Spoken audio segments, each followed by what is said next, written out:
আসসালামু আলাইকুম সুপ্রিয় শিক্ষার্থীরা। আজকে আমরা ইংলিশ সেকেন্ড পেপারের কমপ্লিটিং সেন্টেন্সের আরও একটি ভিডিও নিয়ে চলে এসেছি। আজকের এই ক্লাসটিতে আমি আছি Abu Bakar Siddique, English instructor, sterling academic care. So completing সেন্টেন্সের আজকে আমরা কনসেপ্ট 5 নিয়ে আলোচনা করার চেষ্টা করব। কনসেপ্ট 5-এর পার্ট এতে আমরা দেখতে পাচ্ছি টু প্লাস V1 অথবা in order two plus V1, এই দুইটা ফর্ম কিন্তু এখানে দেওয়া আছে। সো আমরা একটু দেখে নেই যে এদের ইউজটা বা এদের ব্যবহারটা আসলে কি। বলেছে কোনো উদ্দেশ্য প্রকাশ করতে, আমি যখন কোনো উদ্দেশ্য প্রকাশ করতে চাই তখন কিন্তু আমি টু প্লাস V1 বা in order two plus V1 ব্যবহার করে থাকি। যেমন এক্সাম্পলে বলেছে they came here in order to dash, তার মানে এই যে তাদের আশা, এখানে আশা এটার একটা উদ্দেশ্য আছে, আর সেই উদ্দেশ্য প্রকাশ করার জন্যই এখানে ইন অর্ডার টু ব্যবহার করা হয়েছে। তাহলে উদ্দেশ্যটা কি আমরা এখানে বসাই দিব, তারা এখানে এসেছে in order to learn English, অর্থাৎ ইংরেজি শেখার উদ্দেশ্যে। তাহলে এভাবে কিন্তু আমরা বাক্যে যখন টু প্লাস V1 বা in order two plus V1 দেখব এবং এরপর ব্ল্যাঙ্ক থাকবে, তখন আমরা বুঝে নিব যে উদ্দেশ্যটা প্রকাশ করার জন্যই মূলত এটা ব্যবহার করা হয়েছে বাক্যে। সো আমি অ্যান্সারটা সেই অনুযায়ী করব। পরের যে প্রশ্নটা আছে বলা হয়েছে I am going to make a cup of tea, আমি এক কাপ চা তৈরি করতে যাচ্ছি টু ড্যাশ। তাহলে এখানে উদ্দেশ্যটা কি হতে পারে, কেন আমি এক কাপ চা তৈরি করতে যাচ্ছি? আমি কিন্তু বলতে পারি টু সার্ভ দ্য গেস্টস, অর্থাৎ আমার যে অতিথিরা এসেছেন তাদেরকে পরিবেশন করার জন্য আমি চা বানাতে যাচ্ছি। সো এভাবেই কিন্তু উদ্দেশ্য প্রকাশ করার ক্ষেত্রে আমরা টু প্লাস V1 এবং in order two plus V1 ব্যবহার করে থাকি। চলে যাচ্ছি কনসেপ্ট 5-এ। কনসেপ্ট 5-এর পার্ট B-তে আমরা দেখতে পাচ্ছি no how two plus V1, অর্থাৎ নো হাউ টু এটার যে ব্যবহারটা রয়েছে আমাদের বাক্যগুলোতে সেটা আমরা একটু দেখব। বলেছে কোনো কিছু কিভাবে করা হয় তা জানতে ব্যবহার করে থাকি আমরা নো হাউ টু, অর্থাৎ কোনো কিছু কিভাবে করা হয় এটার অ্যান্সারটা দেওয়ার জন্যই মূলত নো হাউ টু এই এক্সপ্রেশনটা ব্যবহার করা হয়ে থাকে। যেমন I don't know how to dash, তার মানে আমি জানি না ড্যাশটা কিভাবে করা হয়। তাহলে আমরা তো অনেক কিছুই জানি না, তাই না? তাহলে যে কোনো কিছু আমরা এখানে লিখে দিতে পারি। যেমন এখানে বলা হয়েছে I don't know how to swim in the river, অর্থাৎ কিভাবে নদীতে সাঁতার কাটতে হয় সেটা আমার জানা নেই। আবার প্রশ্ন করছে do you know how to dash, বলতে পারি do you know how to solve the math, এই ম্যাথটি কিভাবে সমাধান করতে হয় তা কি তুমি জানো? তাহলে এই যে নো হাউ টু এই এক্সপ্রেশনটা দিয়ে কিন্তু আমরা দেখলাম যে কোনো একটি কাজ কিভাবে করা হয় সেটা জানতেই মূলত এরা বাক্যে ব্যবহৃত হয়ে থাকে। কনসেপ্ট 5-এর পার্ট C-তে দেখতে পাচ্ছি টু ডট ডট টু নিয়ে। টু ডট ডট টু এর অর্থটা অনেকটা এমন যে এতই ড্যাশ যে, তাহলে বললো কি এতই ড্যাশ যে একটা কাজ করতে পারে না, তার মানে এইটার কারণে এই কাজটা করতে পারে না। তার মানে এই জিনিসটা এত বেশি যে সে এই কাজটা করতে পারে না। কেমন? সে এত ফাঁকিবাজ যে সে পড়তে বসে না। আবার আমি বলতে পারি সে এত বোকা যে সহজ জিনিসটাও বুঝতে পারে না। সো জিনিসটা কিন্তু এইরকমই আসবে। এটার স্ট্রাকচার যেটা দাঁড়াচ্ছে subject plus verb, to plus adjective, to plus V1। এই যে আমার টু প্লাস অ্যাডজেক্টিভটা আসলো, এই যে এটা হচ্ছে টু আর এটা হচ্ছে আমার অ্যাডজেক্টিভ। তার মানে এই অ্যাডজেক্টিভটা এত বেশি যে এই যে V1 মানেই তো ভার্ব, ভার্ব মানেই তো কাজ। তার মানে এই অ্যাডজেক্টিভ এত বেশি হয়ে গেছে যে এই কাজটা আর করতে পারছে না। যেমন বলা হলো শি ইজ টু উইক, তার মানে টু এর পর আমরা উইক পেয়ে গেলাম। তার মানে তার দুর্বলতার কথা বলছে যে সে এতই দুর্বল যে টু ড্যাশ V1 আনবো, রাইট? তার মানে সে এই কাজটা করতে পারছে না, এরকম একটা মিনিং কিন্তু দাঁড় করতে হবে। তাহলে সে এতই দুর্বল যে সে মুভ করতে পারে না, আমরা কিন্তু এরকম বলতে পারি যে সে এত দুর্বল যে সে নড়াচড়া করতে পারে না। পরের বাক্যটা বলেছে the load is too heavy for me, the load is too heavy। এই যে টু এর পর আমি কি পেয়ে গেলাম? হেভি পেয়ে গেলাম। তার মানে এত হেভি যে, তাহলে কোনো একটা জিনিস যদি অনেক বেশি ভারী হয় তাহলে সেটা কি ঘটে, কি করা যায় না, সেটাকে ক্যারি বা বহন করা যায় না। তখন কিন্তু আমরা এই যে 2+v1, এই যে 2+v1, তার মানে এই v1 এর কাজটা করতে পারে না, অর্থাৎ ক্যারি করতে পারে না। কারণটা কি? কারণ হচ্ছে এটা অনেক বেশি ভারী। সো এইখানেই মূলত বিষয়টা, যে অ্যাডজেক্টিভটা এত বেশি তীব্র যার কারণে v1 এর কাজটা করা যায় না বা করতে পারে না। আশা করি 2.2 এর যে ব্যবহারটা আমরা সবাই এখন ক্লিয়ারলি বুঝতে পেরেছি। এবারে আমরা কনসেপ্ট 5 এর পার্ট বি নিয়ে আলোচনা করব, যেখানে রয়েছে মডেল অক্সিলারি ভার্বস। তো এই মডেল অক্সিলারি ভার্বস গুলো নরমালি আমরা দুইটা স্ট্রাকচারে পেয়ে থাকতে পারি। একটা হলো অ্যাক্টিভের স্ট্রাকচারে, এটা একদম সহজ, মডেলস এর পর v1টা ব্যবহার করে দেব। প্যাসিভেরটাও যে কঠিন তা না, প্যাসিভের ক্ষেত্রে আমাদের যেটা করতে হবে, মডেলস এর পর b+v3 এনে দিলেই কিন্তু আমার প্যাসিভের ফর্মটাও হয়ে যাচ্ছে। সো প্যাসিভ নাকি অ্যাক্টিভ সেটা আমি কিভাবে বুঝবো? এটা কিন্তু আমরা রাইট ফর্ম অফ ভার্বস এর অ্যাক্টিভ প্যাসিভের যে রুলটা ছিল সেখানে আলোচনা করেছিলাম, যে আমরা কি করি, সাবজেক্ট দিয়ে ফাইনাইট ভার্বকে প্রশ্ন করি। সাবজেক্ট যদি ফাইনাইট ভার্বের কাজটা করতে পারে, ডুয়ার হয়, তাহলে হবে অ্যাক্টিভ। আর যদি সাবজেক্ট হয় কি রিসিভার, তাহলে আমি প্যাসিভে নিব। সো এই স্ট্রাকচার বা এই নিয়ম অনুযায়ী কিন্তু আমরা মডেল অক্সিলারি ভার্বের ক্ষেত্রেও অ্যাক্টিভ বা প্যাসিভটা করে থাকি। যেমন আমি যদি একটু এক্সাম্পল দেখার চেষ্টা করি, বলেছে he will dash by next Friday, সে কোনো একটা কাজ করবে নেক্সট ফ্রাইডের মধ্যে। এখন কথা হচ্ছে সে করতে পারে এমন কোনো কাজ যদি এখানে আমরা আনি, তাহলে হি হবে ডুয়ার, রাইট? আর হি যদি ডুয়ার হয় তাহলে আমরা অ্যাক্টিভে করব। অ্যাক্টিভে করার মানে কি, আমরা অ্যাক্টিভে মডেলস এর পর v1 ইউজ করব। এখন প্রশ্ন দাঁড়াচ্ছে এটা আসলে কোন টেন্সে আছে। আমরা দেখতে পাচ্ছি বাই প্লাস ফিউচার টাইম আছে। বাই প্লাস ফিউচার টাইম থাকলে এটা কোন টেন্সে হয় বাচ্চারা? ফিউচার পারফেক্ট টেন্স হয়। তাহলে ফিউচার পারফেক্ট টেন্স যদি হয় সেই অনুযায়ী আমরা এখন একটা ভার্ব আনতে পারি। তাহলে বলেছে he will dash by next Friday, আগামী শুক্রবারের মধ্যে সে কোনো একটা কিছু করবে। তাহলে কি করবে? আমরা কিন্তু এরকম বলতে পারি যে he will have completed the task. এইখানেই কিন্তু আমাদের এই যে উইলের পর হ্যাভ এবং v3 ফিউচার পারফেক্ট টেন্সের স্ট্রাকচারটা পেয়ে গেলাম। তাহলে এই স্ট্রাকচারটা কি মেনটেন করা হলো? অবশ্যই হলো। মডেল অক্সিলারি ভার্ব ছিল উইল, এবং উইলের পর কিন্তু আমরা হ্যাভ পেয়েছি, যেটা v1 ফর্মেই আছে। তাহলে এই স্ট্রাকচার কিন্তু মেনটেন করেছে এবং এটা অ্যাক্টিভেই হয়েছে। সো এখন আমরা পরের এক্সাম্পলটা যদি একটু দেখি, বলেছে দ্য ওয়ার্ক শুড ড্যাশ।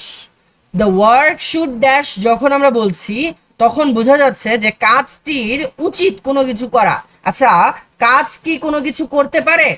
তার মানে কাজটার কোনো কিছু করতে হবে। এখন স্বাভাবিকভাবেই আমরা কিন্তু জানি যে কোনো একটা কাজ কোনো কিছুকে করতে পারে না, বরং কাজ আমরা করে থাকি, রাইট? তার মানে আমার এই সাবজেক্টটা রিসিভার, আর রিসিভার হলে কিন্তু প্যাসিভের স্ট্রাকচারটা মেনটেন করে আনসার করি। তার মানে শুড একটা মডেলস, এরপর b+v3 দিয়ে আমি একটা অ্যান্সার লিখতে পারি, the work should be done immediately. তাহলে এই যে b+v3 পেয়ে গেলাম, যেটা প্যাসিভের স্ট্রাকচারটা ফলো করলো।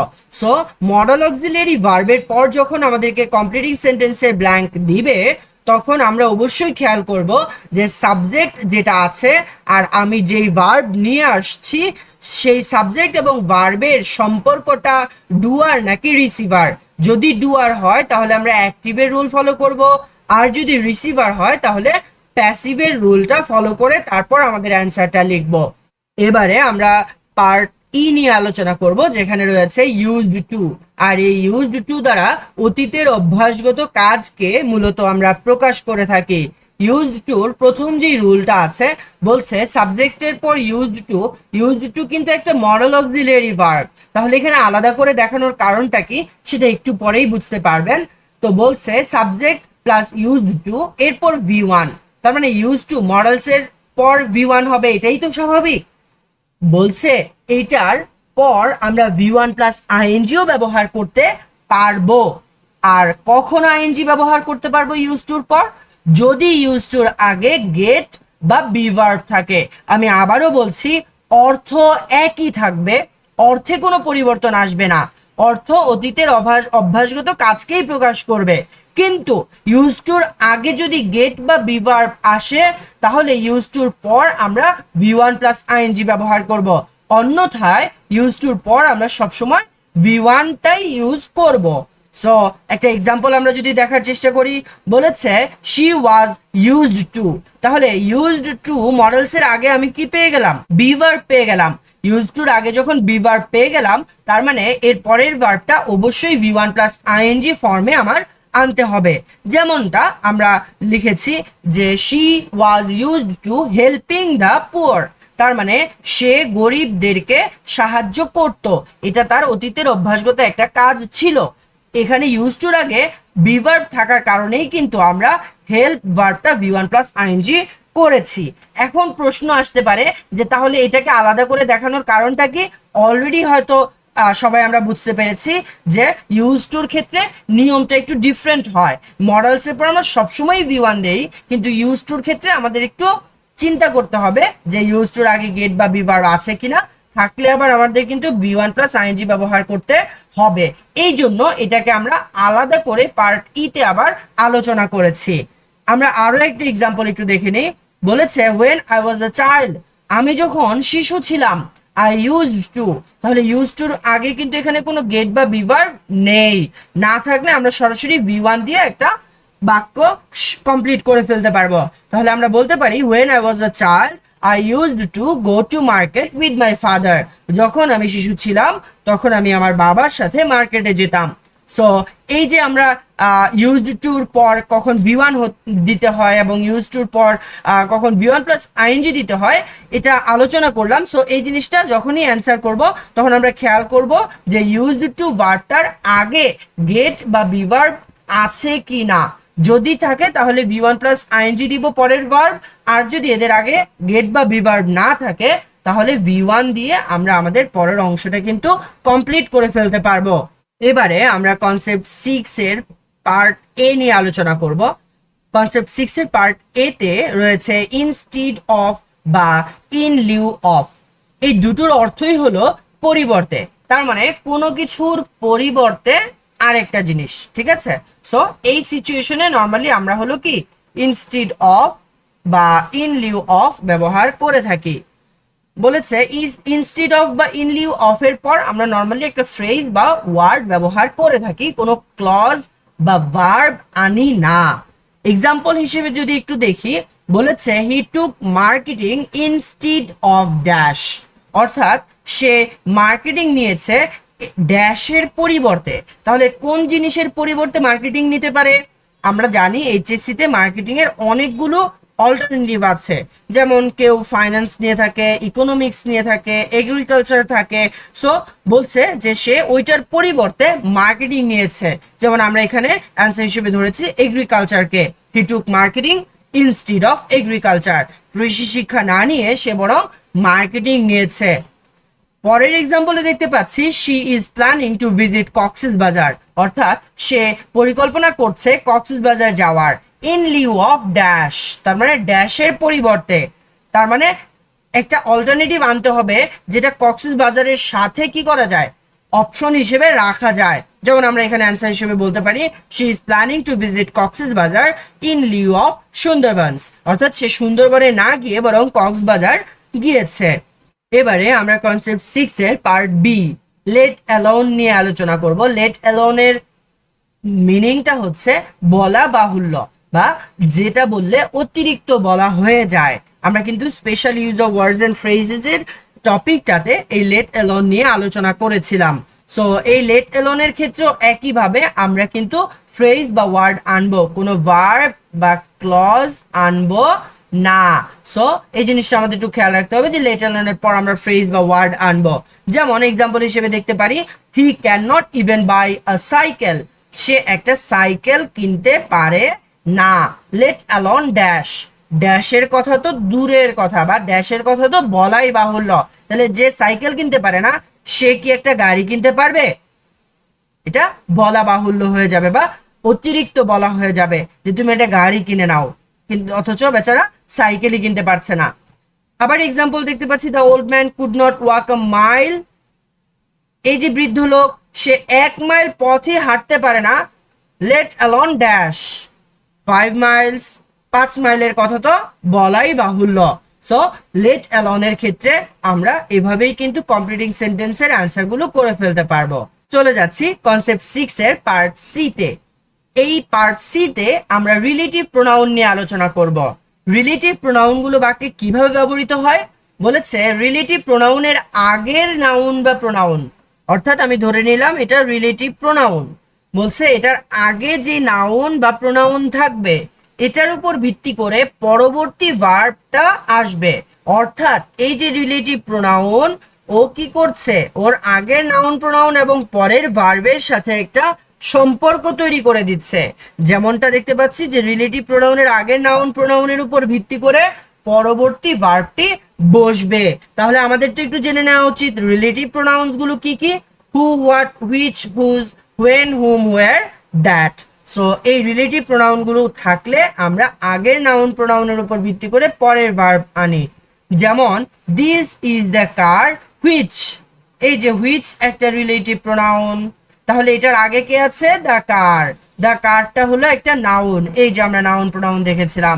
তাহলে এই দ্য কারের উপর ভিত্তি করে আমি পরের ভার্বটা আনবো। তাহলে বাক্যের অর্থটা এখানে কি, this is the car which, এটাই হলো সেই গাড়ি যেটা ড্যাশ।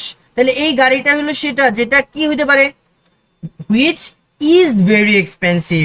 এই যে ইজ বললাম, কেন বললাম, দ্য কার সিঙ্গুলার তাই। তাহলে গাড়িটা খুবই বিলাসবহুল বা খুবই দামি। পরের এক্সাম্পলে বলেছে he is the boy who dash, সেই হলো ওই বালকটা, হু যে। তাহলে হু এর আগে কে আছে, দ্য বয় একটা নাউন, এই নাউনের উপর ভিত্তি করে আমি পরের অংশটা আনবো। তাহলে সেই হলো ওই বালক যে কিনা কি হইতে পারে, যে always helps me to solve my problems, আমার সমস্যাগুলো সমাধান করতে যে সব সময় আমাকে কি করে, সহযোগিতা করে। তাহলে এই যে হেল্পসে এস যুক্ত হলো, নাউনটা সিঙ্গুলার হওয়ার কারণেই কিন্তু আমরা ভার্বের সাথে কি যুক্ত করলাম, এস যুক্ত করে হেল্পস করলাম। এবারে আমরা কনসেপ্ট 6 এর পার্ট ডি নিয়ে আলোচনা করছি, যেখানে আমরা দেখব যে সাবজেক্ট, তারপর আবার সাবজেক্ট, এরপর finite verb, finite verb. So এখানে আসলে বিষয়টা কি দাঁড়াচ্ছে, এখানে আমাদের একটু খেয়াল রাখতে হবে যে এই যে সাবজেক্ট আছে, এই যে ফাইনাইট ভার্ব আছে, এই সাবজেক্টের জন্য আমরা মূলত এই ফাইনাইট ভার্বটা এনে থাকি বা ব্যবহার করে থাকি। আর এই যে সাবজেক্টটা আছে, এই সাবজেক্টের জন্য মূলত ফাইনাইট ভার্ব দ্বিতীয়টা হবে।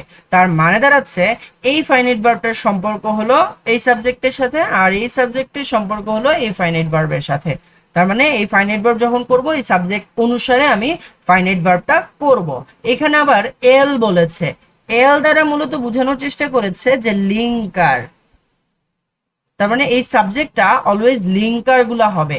লিঙ্কার গুলা কি কি আছে বাচ্চারা, আমরা কিন্তু জানি যে হু হতে পারে লিঙ্কার, তারপর হচ্ছে এরকম ডব্লিউএইচ ওয়ার্ডের যে লিঙ্কার গুলো আছে, মূলত এই লিঙ্কার গুলোই এই সাবজেক্টটা হয়ে থাকে। যেমন আমরা একটা এক্সাম্পল দেখলে বুঝতে পারবো, বলেছে দ্য লেডি হু, তাহলে দ্য লেডি একটা সাবজেক্ট পেলাম, হু আরেকটা সাবজেক্ট পেলাম, স্টোল একটা ভার্ব পেলাম। তাহলে এই যে হু সাবজেক্ট এবং একই সাথে ও কিন্তু লিঙ্কারেরও কাজ করেছে।